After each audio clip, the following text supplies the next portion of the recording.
In my experience, there are definitely some things as Americans when they come over to Europe for a cruise that they could certainly be doing better. Whether or not they're doing them wrong or simply making some mistakes is debatable, but after spending 2 weeks on a Royal Caribbean cruise in Europe this summer, and that was preceded by about a week split between London and Paris, and then another week in Denmark, I saw a lot, experienced a lot, and made my own mistakes there.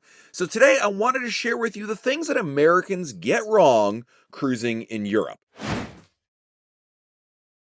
Number one is not saying hi and thank you in the local language.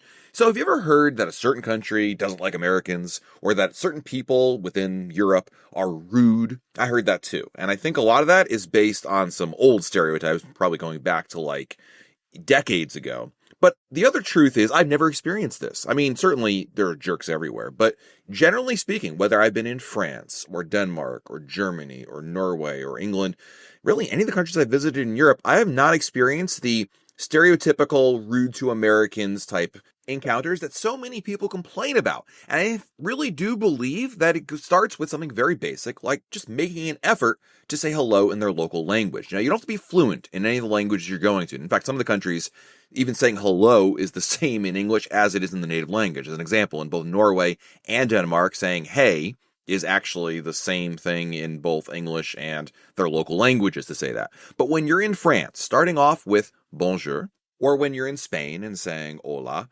that basic attempt on you, even if you got the worst possible American accent, hola, bonjour, that is still a step ahead, and they do respect that. And I think that's really where that rudeness comes into it, which is quite frankly rooted in Americans who expect people from other countries to simply be able to speak English off the bat with them and just basically cater to their needs as a non-local speaker. So my advice is simple. Just learn to say hi and thank you and maybe even goodbye in the local language. In most countries you're visiting on a Royal Caribbean cruise, this is pretty easy to do. I think if you're going to a country that has very different languages than what we speak here in the United States, like as an example, if you're going to the Middle East or if you're going to Southeast Asia, where there is fundamental differences in the languages and pronunciations and whatnot, I understand that. But basic hello and goodbye and thank yous really do go a long way. Number two is being too picky about food. So there is that line when you go into any country of like, should you go all in on local food or should you be eating at McDonald's, right? And I get it, and I certainly was worried about this when I was traveling with my kids because my kids are very picky eaters. My wife is a picky eater by own admission, and I'm a fairly adventurous eater, but I don't eat everything. I don't like eating shellfish. I don't eat pork. And so for those reasons, it can be difficult when you're going to other countries. But I do think there is value in trying the local food.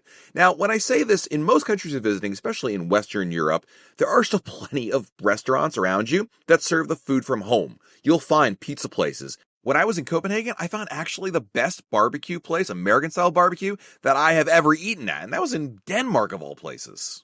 It's really easy to find something that'll satisfy most palates. Pasta, like Italian, is pretty universal, and burgers. I mean, you can go to most restaurants in most cities and find a cheeseburger or a plate of pasta on the menu. However, I would implore you to try some of the local food. You don't have to go crazy. Like when I was in Copenhagen, I never tried some of the cold herrings that are really famous for it. Same in Norway. I'm sure it's lovely. It's not my thing. Texture, cold fish, it just doesn't do anything for me on any level. However, I did try other local foods and went to local markets and put myself out there a little bit. And that's part of the fun of travel is trying new things. So when you're on these cruises, I would say put yourself out there just a little bit. Try something different. You don't have to go for the craziest thing on the menu, but you could try something a little more that is of that area. And if you aren't sure what to order, you're like, I want to try this map, but I don't know where to start, ask the person that's working there. Tell them, listen, I want to try something local, not too crazy. What would you recommend? They're usually pretty good at pointing you in the right direction.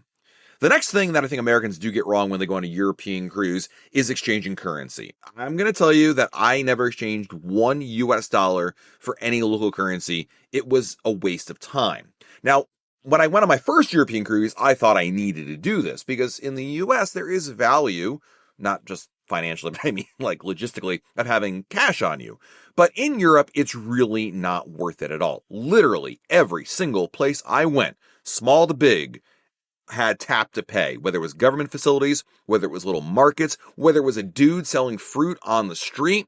Everybody took credit cards, period, end of story. The other problem is even if you do exchange currency, you're saying, well, man, I'll just convert back to US dollars when I'm done. Well, you're losing value in both trades. Don't forget, when you convert the currency in the first place, whichever company you're using to make the exchange, whether it's your local bank, whether it's the currency exchange in the airport, or whomever, somebody's taking a cut out of that money. And then when you exchange it back to US dollars, they're taking another cut of that money. So from that standpoint, it's just not worth it. In fact, a lot of places don't take cash at all. So I feel like you'd probably spend most of your time trying to get rid of it rather than the opposite where it's like, oh, it's so good I have cash on me. I also wanted to give one more tip about currency when you're over in Europe, and that is when you're using your credit card to tap to pay, which is, by the way, what you should be doing instead of converting currency. You should have a credit card that has no foreign transaction fees that you bring over there. When you're using it, in many places, they give you the choice of charging it in your local currency or the currency of the country you're in. So either US dollars or, Norwegian kroners or British pounds, whatever. When you get that choice, you should always opt for the local currency, not US dollars. Why? Because if you choose US dollars, then once again, you're subject to that credit card processing company's exchange rate. And I'm almost willing to bet your credit card is going to give you a much better exchange rate than whatever company is doing the credit card transaction for that business that you're at. So never choose the US currency, always change the local currency, and then you'll see the exchange rate in your credit card later on. Next up, let's go back on a Royal Caribbean ship for a second, because when you're in Europe, but on a Royal Caribbean cruise, don't expect lobster night in the main dining room. Royal Caribbean does lobster night on cruises that have a second formal night, which are pretty much 6 nights or longer, over in the Caribbean. But in Europe, they don't do that. On the second formal night, you won't have lobster on the menu. It's a sourcing issue. Instead, it's still a seafood-esque shellfish type approach to the dinner menu, but it leans more heavily on shrimp than it does on lobster, so certainly don't expect that. I think another really big mistake Americans make when they go to Europe for a cruise is not extending their trip, either pre or post cruise. What I mean by this is they have a cruise for whatever, a week or so, and they come in like a day or two beforehand and then fly home the day the cruise ends. That's a pretty typical approach, and that's how I usually approach my Caribbean cruises. But in Europe, you really should be extending your trip on either end, if not both ends. There's a couple reasons for it. Before the cruise, you really want to acclimate to the local time. Jet lag is real, and even if you do everything right and sleep like a baby on your airplane, you're going to be tired for the first couple days you're in Europe. It just takes a lot out of you. Travel is not easy, and when you're flying across an ocean, it's just not a great thing anyway. So, number one, acclimating to the local time and being able to hit the cruise ship running, so to speak, with more time before the cruise, having gotten used to it, will do you a huge favor. Plus, of course, you're probably in a really cool city, whether you're in London or Barcelona or Athens, and you want to take advantage of what that city has to offer. That's a really good idea. Second of all, it also takes away some of the rush that you'll feel and being able to relax more and kind of ease into your vacation. Likewise, at the end of the cruise, if you'd like to stay a couple days afterwards, boy, it's a really nice feeling when you walk off that cruise ship without this impending doom of I got to the airport, got to do immigration, got to get home. It's way nicer to be able to do that. Plus, again, you get to see more of what Europe has to offer. And on top of all that, the other reason to extend your trip pre or post is to get better advantage of the value of your airfare. You're probably paying hundreds, if not thousands of dollars for your flights to get over to Europe. It's not like when you're flying Spirit Airlines from Boston or Orlando. So if you want to get full value, the longer you spend in Europe, arguably, you get more value out of that. Now, I get it. You're going to spend more in, obviously, food and hotels, but I do feel like getting the most out of your time in Europe, especially airfare, is really important. This next one isn't so much things Americans get wrong, but rather that Americans don't expect, and that is how much lighter it stays at night, and this is especially true in Northern Europe. I mean, when you're there in the summertime, it's the land of the midnight sun as soon as you get pretty much anywhere north of Paris. And this is very true in England, as well as in Norway for sure, but really, the sun sets very late and rises very early, and that can be a little weird. Not only that, it's really going to mess with your sleep schedule, because if you're like me and you wake up, quote unquote, in the middle of the night and you have one eye open and you peek out there, and if you see light, your brain thinks, oh, it must be at least sometime in the morning, 7 a.m., sure.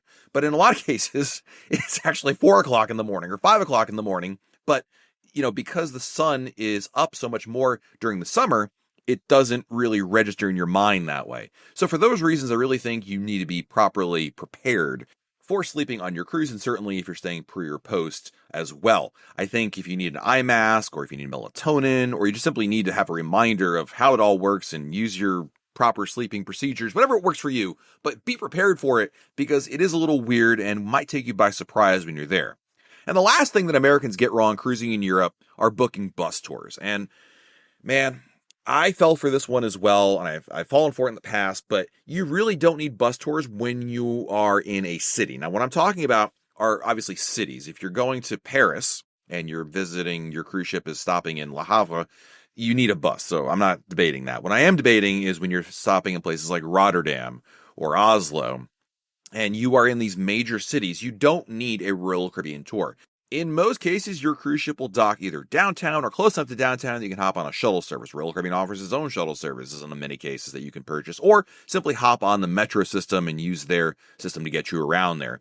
But the Royal Caribbean bus tours are, in my opinion, one of the worst ways to spend your money on a cruise. And there's a couple of reasons for it. Number one is I hate the hurry up and wait attitude that a lot of these tours have to begin with. But in a lot of cases, you're going to get on these buses and you're at the mercy of where the bus will stop and for how long. If there's something that looks interesting to you, you don't have that opportunity to say, okay, we're now going to deviate and go to this place instead. And these cities are very accessible in terms of walking around, getting around. These metro systems are very efficient.